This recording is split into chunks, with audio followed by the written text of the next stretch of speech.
شریعت نے نماز کو معاف کر دیا ایسے وقت میں۔ البتہ روزہ اس کے لیے معاف نہیں ہے، لیکن اگر اپنی نماز پڑھے گا یا یہ امام بنے اور اس کے پیچھے اگرچہ مقتدی مقامی کیوں نہ ہو، نماز پڑھنے والے مقامی کیوں نہ ہو، یہ 2 رکعت ہی پڑھا سکتے، اس سے زیادہ نہیں۔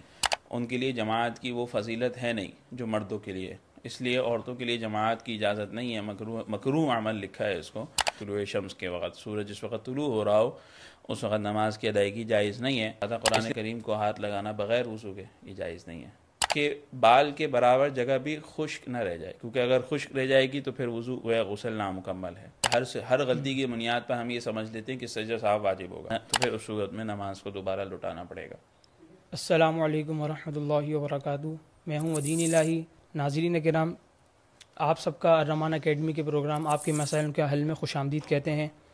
نبی صلی اللہ علیہ وسلم نے فرمایا، من یرید اللہ بہ خیرا یفقہہ فی الدین، یعنی کہ اللہ تعالیٰ جس کسی کے ساتھ بھی خیر کا ارادہ کرتا ہے تو اسے دین کی سمجھ عطا فرماتا ہے۔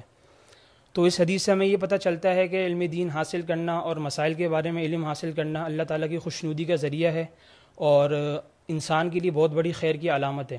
تو اس سلسلے میں ہمارا ایک پروگرام ہے آپ کے مسائل کا حل، جس میں ہم روزمرہ کے مختلف پیش آنے والے مسائل کے بارے میں مفتیان کرام سے سوالات کرتے ہیں اور ان دینی رہنمائی حاصل کرتے ہیں۔ تو آج ہمارے ساتھ موجود ہیں مہمان کرام مفتی ابراہیم جمال صاحب۔ السلام علیکم ورحمۃ اللہ وبرکاتہ۔ وعلیکم السلام ورحمۃ اللہ وبرکاتہ۔ سب خیریت سے ہیں آپ؟ الحمدللہ۔ سب سے پہلا سوال میں آپ سے یہ کروں گا کہ حیض و نفاس کے بعد کیا عورتوں میں جو حیض و نفاس کا معاملہ ہوتا ہے تو اس میں روزے کی قضا ہوگی؟ بسم اللہ الرحمن الرحیم۔ دیکھیں، حیض و نفاس کے دوران کسی بھی عورت کو روزہ رکھنے کی اجازت نہیں ہوتی، اور اس دوران اس کے لیے منع ہے کہ وہ روزہ رکھے۔ البتہ جب وہ اس سے پاک ہو جائے گی، اس کے وہ ایام ختم ہو جائیں، تو پھر اس کے بعد شریعت کی طرف سے لازم ہے اس پر کہ وہ روزے کی قضا کرے گی۔ جتنے دن بھی اس کو وہ ایام رہے، وہ بیماری رہی ہے، تو اس کے بعد پھر اس کو ان دنوں کے روزہ رکھنے کی قضا کرنی پڑے گی۔ اور نماز کا معاملہ بھی یہ صحیح؟ لیکن نماز کا معاملہ الگ ہے۔ نماز چونکہ وجہ یہ ہے کہ نماز کی قضا اس پر لازم نہیں ہے، اور ان دونوں میں فرق یہ ہے کہ نماز لازم ہے اور نماز لازم نہیں ہے اور روزہ لازم ہے۔ وجہ یہ ہے کیونکہ ہر عورت کے ساتھ یہ معاملہ تقریباً ہر مہینے پیش آتا ہے، اور دن میں 5 وقت کی نمازیں ہیں، تو اگر کچھ دن بھی اس طرح کے معاملہ رہا، یہ ایام رہے، یہ بیماری رہی، تو اس کے بعد لامحالہ ہر مہینے ان نمازوں کی قضا کرنا یہ بڑی مشکل ہے۔ اس لیے شریعت نے نماز کو معاف کر دیا ایسے وقت میں۔ البتہ روزہ اس کے لیے معاف نہیں ہے، اور روزہ چونکہ رمضان میں مہینہ ایک ہی آتا ہے سال کے اندر، اور اس کے روزوں کی قضا رکھنے میں کوئی حرج بھی نہیں ہے، کوئی مشقت بھی نہیں ہے، تو اس لیے روزوں کی قضا رکھنی پڑے گی، البتہ جو ہے نماز کی قضا لازم نہیں ہے۔ اچھا، اگلا سوال یہ پوچھا ہے کہ وضو کے فرائض اور سنن کے بارے میں پوچھا ہے کہ وضو کے فرائض اور سنن کیا ہیں؟ دیکھیں، وضو کے 4 فرائض ہیں، اور وہ فرائض ہیں کہ جن کے بغیر وضو نامکمل ہے، کہ اگر وہ ان کو نہیں ادا کرے گا تو وضو ہی نہیں ہوگا۔ پہلا فرض کہ چہرے کو دھویا جائے، مکمل چہرہ دھویا جائے، کہ پیشانی سر کے بالوں کے کونے سے لے کر تھوڑی تک اور ایک کان سے لے کر دوسرے کان تک، یہ مکمل چہرہ جو ہے وہ دھونا ضروری ہے۔ اس درمیان میں کوئی بھی جگہ خشک نہ رہے۔ دوسرا فرض، دونوں ہاتھوں کو دھونا کوہنیوں تک، کوہنیوں سمیت، یعنی کوہنیاں بھی دھونا لازم ہے۔ اور تیسرا فرض کہ سر کے چوتھائی، یعنی کہ 1/4 جس کو ہم کہہ سکتے ہیں، یعنی سر کے کچھ حصے کا مسح کرنا، چوتھائی کہا جاتا ہے، یعنی کہ چوتھا حصہ سر کا، اس کا جو ہے وہ مسح کرنا، یہ بھی فرض ہے۔ اور چوتھا فرض جو ہے وہ کیا ہے؟ پاؤں کا دھونا ٹخنوں سمیت، یہ جو ہے فرض ہے۔ اگر ان میں سے کوئی بھی رہ گیا یا نامکمل رہا تو پھر وضو ہی نہیں ہوگا۔ اور رہی بات سنتوں کی، تو وضو کی سنتوں کی تعداد مختلف آتی ہے، البتہ جو راجح قول ہے وضو کی سنتیں 15 ہیں، اور ان میں جو ہے وہ کیا ہے؟ مختلف سنتیں ہیں۔ پہلی سنت تو یہ ہے کہ نیت کر کے وضو کیا جائے، بغیر نیت کے وضو نہیں ہو سکا، وضو تو ہو جائے گا البتہ سنت چھوٹ جائے گی۔ اور اسی طرح دوسری سنت یہ ہے کہ وضو شروع کرنے سے پہلے بسم اللہ پڑھ لے۔ اور تیسری چیز یہ ہے کہ دونوں ہاتھوں کو دھو لے کلائیوں تک، یہ کلائیاں ہوتی ہیں یہاں تک جو ہے وہ دونوں ہاتھوں کو دھو لیا جائے، اور اس کے بعد پھر کلی کر لی جائے 3 مرتبہ، اور پھر 3 مرتبہ ناک میں پانی ڈال لیا جائے، اور بائیں ہاتھ سے ناک صاف کی جائے، اور پھر اس کے بعد ہر عضو کو 3 مرتبہ دھویا جائے، اور اس کے ساتھ ساتھ جو ہے وہ مسواک کرنا یہ بھی ایک بڑا اہم اور سنت عمل ہے وضو کے دوران. اس کے ساتھ ساتھ جو ہے وہ پورے سر کا مسح کرنا.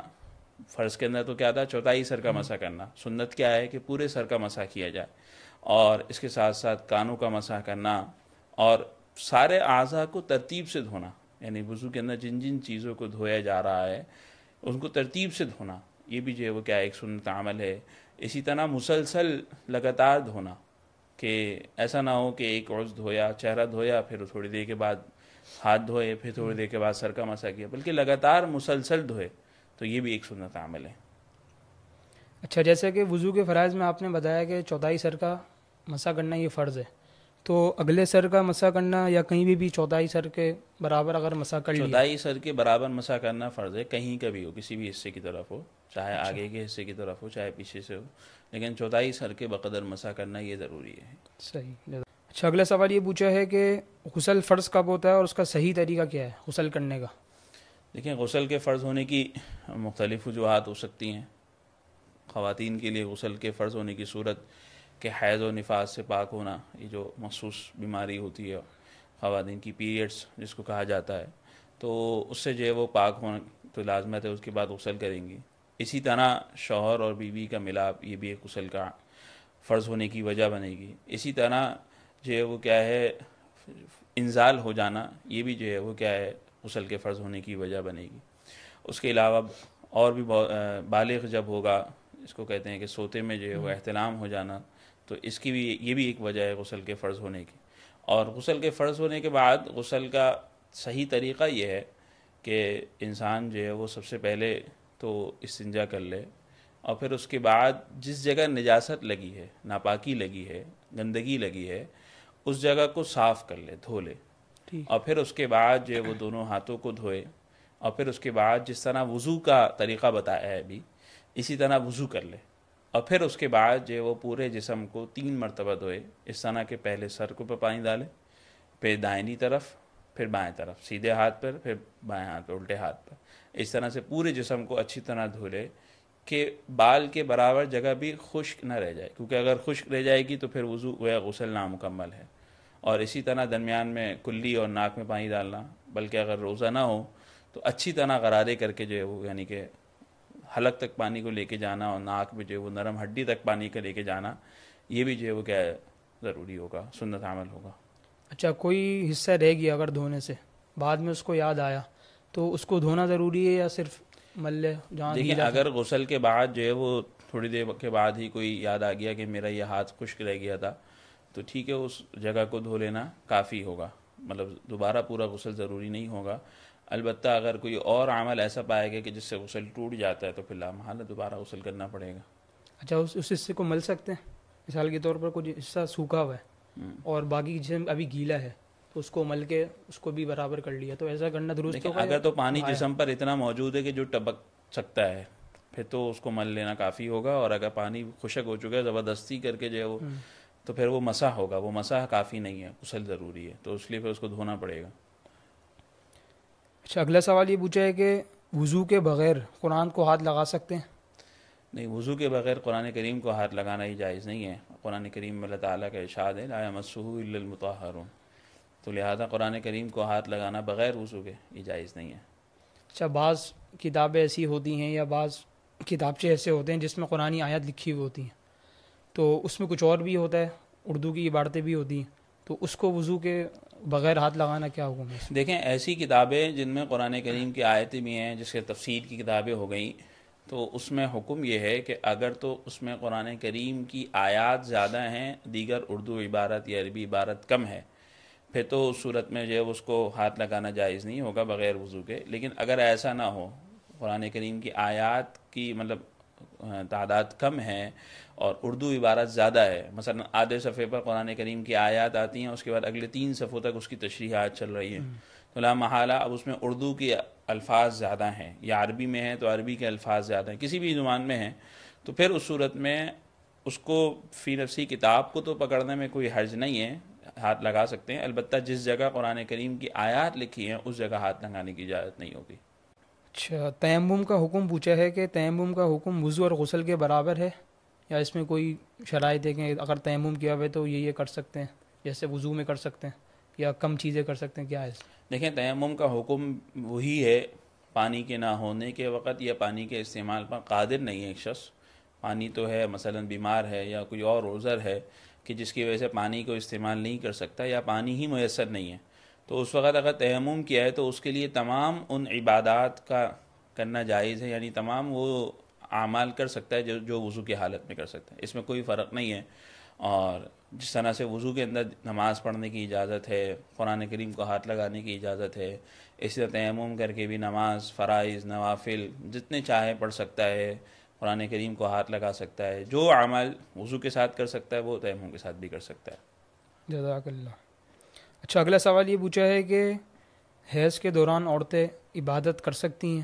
ابھی یہ اس میں عموم ہے سوال میں، تو اس کو تھوڑا تفصیل سے بتائیں۔ دیکھیں دوران حیض پہلے تو یہ سمجھ لیا جائے کہ مخصوص عبادات شریعت کی طرف سے منع ہو جاتی ہیں، جیسے مثال کے طور پر حیض کے دوران کوئی عورت نماز نہیں پڑھ سکتی، روزہ نہیں رکھ سکتی، قرآن کریم کی تلاوت نہیں کر سکتی حیض یعنی پیریڈز کے دوران۔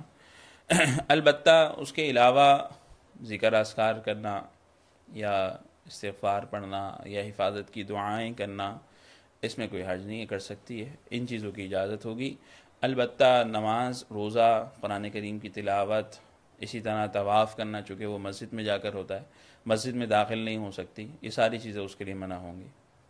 اچھا، اگلا سوال یہ پوچھا ہے کہ فجر کا وقت چل رہا تھا اور بالکل طلوع کا وقت قریب ہو گیا، تو اب وہ فجر کی نماز پڑھنے کھڑا ہو رہا ہے، تو نماز وہ پڑھ سکتا ہے؟ کیونکہ اس کو پتہ ہے کہ اگر میں نماز شروع کروں گا تو فجر کا وقت سورج شروع ہو جائے گا، تو اب کیا اس کے لیے کیا حکم ہے؟ دیکھیں اگر تو اس کو یہ بات یقینی طور پر معلوم ہے کہ میں ادھر نیت باندھوں گا اور ادھر سورج کا جو طلوع ہونے کا وقت ہے وہ شروع ہو جائے گا، پھر تو وہ نماز کی نیت نہ باندھے، کیونکہ نماز اس وقت میں ادا کرنا جائز نہیں ہے۔ طلوع شمس کے وقت، سورج جس وقت طلوع ہو رہا ہو اس وقت نماز کی ادائیگی جائز نہیں ہے، اس لیے اس وقت میں تو نیت نہ باندھے اگر یقینی۔ ہاں اگر یہ گمان ہے کہ میں مکمل کر لوں گا، تھوڑی سی مختصر کر لوں گا لیکن مکمل کر لوں گا، تو پھر نماز کی نیت باندھ سکتا ہے، کوئی حرج کی بات نہیں ہے، اور کوشش کرے کہ مختصر انداز میں نماز کو مکمل کر لے، لیکن فرائض و واجبات کی رعایت کرتے ہوئے۔ ایسا نہ ہو کہ کسی فرض کو ہی چھوڑ دے، کسی واجب کو ہی چھوڑ دے۔ اگر فرائض و واجبات کی رعایت کرتے ہوئے مختصر انداز میں نماز کو مکمل کر سکتا ہے تو پھر نماز مکمل کر لے، تاکہ نماز اس کی قضا نہ ہو۔ اچھا، آج کل ایسا ہوتا ہے کہ بعض مساجد میں اعلان لگتا ہے اور اعلان 1 منٹ پہلے لگتا ہے احتیاطاً، تو اس میں اس کو پتہ ہے کہ میں اعلان تو لگ جائے گا لیکن ابھی وقت ختم ہونے میں 3 منٹ ہے، تو اب کیا کریں؟ دیکھیں اگر تو یہ بات یقینی معلوم ہے کہ یہ اعلان لگانے والوں نے جو اعلان لگایا ہے وہ احتیاط کی بنیاد پر 1 یا 2 منٹ پہلے لگایا، تو اور اس کو پتہ ہے کہ میری اس 1-2 منٹ میں نماز مکمل ہو جائے گی، تو نماز جاری رکھے، پھر کوئی حرج کی بات نہیں ہے، نماز مکمل کر لے، کیونکہ اصل مسئلہ تو سورج کے طلوع ہونے کا ہے، اصل مسئلہ اعلان کا نہیں ہے۔ احتیاطاً اعلان۔ اصل مسئلہ جو ہے وہ اعلان تو اس لیے ہوتا ہے تاکہ جن لوگوں کو معلوم نہیں ہے ان کو معلوم ہو جائے کہ جی سورج طلوع ہونے کا وقت آ گیا، لیکن اگر اس شخص کو یقینی طور پر معلوم ہے مثلا 7 بجے جو ہے وہ سورج طلوع ہو رہا ہے تو ٹھیک ہے، اگر اس وقت اس سے پہلے جو ہے وہ نماز مکمل کر سکتا ہے تو کر لے۔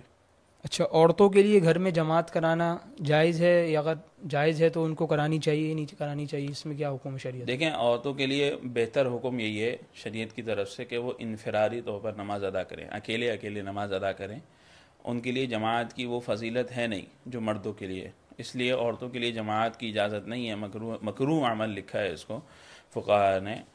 البتہ اگر وہ کرائیں گی پھر بھی جماعت تو بہرحال نماز ادا ہو جائے گی، اور اگر عورت ہی امام بن کر عورتوں کی جماعت کرائے گی تو پھر اس صورت میں اس کے لیے حکم یہ ہوگا کہ وہ درمیان میں کھڑی ہوگی، آگے نہیں کھڑی ہوگی، جس طرح مردوں کے لیے امام آگے کھڑا ہوتا ہے اگلی صف میں، عورتوں پہلی صف کی کے درمیان امام ہے وہ درمیان میں ہی کھڑی ہوگی۔ البتہ کرانی نہیں چاہیے، بہتر یہ ہے کہ اپنا الگ الگ نماز ادا کریں۔ ٹھیک ہے، جزاک اللہ۔ اچھا، نماز قصر کا حکم پوچھا ہے کہ کوئی شخص مسافر ہے تو اب نماز قصر ہی اس کے اوپر لازم ہے یا پوری پڑھنا چاہ رہا ہے تو پڑھ سکتا ہے؟ دیکھیں اگر کوئی شخص مسافر ہے شرعی اعتبار سے، جس کی شرط یہ ہے کہ وہ اپنے رہائش جس جگہ وہ رہ رہا ہے اس جگہ سے اس نے سفر کیا ہو 3 دن 3 راتوں کا، تو پھر اس کے لیے حکم یہ ہے کہ وہ نمازوں میں قصر کرے گا، اور قصر اس کے لیے کرنا یہ لازمی ہے، اور یہ قصر جو ہوگی وہ ظہر کی، عصر کی اور عشاء کی نماز میں ہوگی کہ 4 رکعت والی نماز جو ہے وہ 2 رکعتیں وہ ادا کرے گا، اور یہ گویا اختیاری نہیں ہے، مطلب اس کی اپنی مرضی پر منحصر نہیں ہے کہ وہ چاہے تو کر لے اور چاہے تو نہ کرے، بلکہ لازمی عمل ہے۔ ہاں البتہ اگر کسی مقامی امام کے پیچھے نماز ادا کر رہا ہے، مثلا ایک شخص جو ہے وہ کسی دوسرے شہر گیا ہوا ہے اور وہاں مسجد میں گیا، جماعت کا نماز کا وقت ہے، اس نے امام کے پیچھے نیت باندھ لی، امام 4 رکعت نماز ادا کر رہا ہے کیونکہ وہ مقامی ہیں تو ٹھیک ہے، پھر اب یہ اس کے پیچھے 4 رکعت نماز ادا کر سکتا ہے۔ لیکن اگر اپنی نماز پڑھے گا یا یہ امام بنے اور اس کے پیچھے اگرچہ مقتدی مقامی کیوں نہ ہو، نماز پڑھنے والے مقامی کیوں نہ ہو، یہ 2 رکعت ہی پڑھا سکتا ہے، اس سے زیادہ نہیں۔ اچھا، اگلا سوال یہ کیا ہے کہ نماز میں اگر کوئی غلطی ہو جائے تو سجدہ سہو کرنے کا طریقہ کیا ہے اور کب کیا جائے گا؟ دیکھیں، نماز میں ہر غلطی کی بنیاد پر سجدہ سہو واجب نہیں ہوتا، ایک بات یہ ذہن میں رہے ہمارے ہاں کہ بعض اوقات یہ غلط فہمی ہو جاتی ہے کہ ہر غلطی کی بنیاد پر ہم یہ سمجھ لیتے ہیں کہ سجدہ سہو واجب ہوگا، بلکہ اس میں تفصیل یہ ہے کہ اگر تو نماز میں کوئی ایسی غلطی ہوئی ہے کہ مثلا کوئی فرض چھوٹ گیا، قیام فرض ہے، قرات فرض ہے، رکوع فرض ہے، سجدہ فرض ہے، یہ چھوٹ گیا، تو پھر تو اب سجدہ سہو سے کوئی فائدہ نہیں ہے، اب نماز دوبارہ پڑھنی پڑے گی۔ اور اگر کوئی سنت عمل رہ گیا نماز کے اندر، مثلا کوئی شخص رکوع میں گیا اور رکوع میں جا کے تسبیح ادا نہیں کر سکا، سبحان ربی الاعلیٰ، سبحان ربی العظیم، اور اسی طرح سبحان ربی الاعلیٰ، سجدے کی تسبیح ادا نہیں کر سکا، یا مثلا ایک شخص اور کوئی موقع کے ذکر اذکار بھول گیا، یا رکوع میں جاتے وقت کی تکبیر نہیں کہہ سکا مثلا، تو یہ سارے وہ اعمال ہیں جس کو ہم کہتے ہیں سنت عمل، تو کرنے ضروری ہیں، کرنے چاہیے، لیکن اگر رہ گئے تو آخر میں سجدہ سہو واجب نہیں ہے، نماز اس کے بغیر بھی ہو جائے گی۔ سجدہ سہو کب واجب ہوتا ہے؟ سجدہ سہو واجب ہوتا ہے جبکہ نماز میں کوئی شخص واجب عمل چھوڑ دے، ایسا عمل جو واجب تھا اور اس نے وہ چھوڑ دیا، یا پھر اس کے اندر تقدیم و تاخیر جس کو ہم کہتے ہیں، یعنی آگے پیچھے کر دیا۔ مثلا ایک مثال دے کے سمجھا رہے تھے کہ سورہ فاتحہ پڑھنا واجب ہے نماز میں، اگر کسی نے سورہ فاتحہ چھوڑ دی اور بھولے سے رہ گئی، مطلب چھوڑ دی سے مراد کیا ہے؟ بھولے سے رہ گئی، جان بوجھ کر نہیں، بھولے سے رہ گئی، تو اب آخر میں یہ شخص سجدہ سہو کر لے گا تو اس کی نماز ہو جائے گی، اور اگر سجدہ سہو رہ گیا تو پھر اس صورت میں نماز کو دوبارہ لوٹانا پڑے گا، اعادہ کرنا پڑے گا۔ اچھا، بعض اوقات یہ ہوتا ہے کہ نماز کا سلام پھیر لیتے ہیں اور یاد آتا ہے کہ سجدہ سہو رہ گیا، تو اب وہ کیا کریں؟ واپسی نماز پڑھے کیوں وہیں پہ سجدہ سہو کر لے بیٹھے بیٹھے؟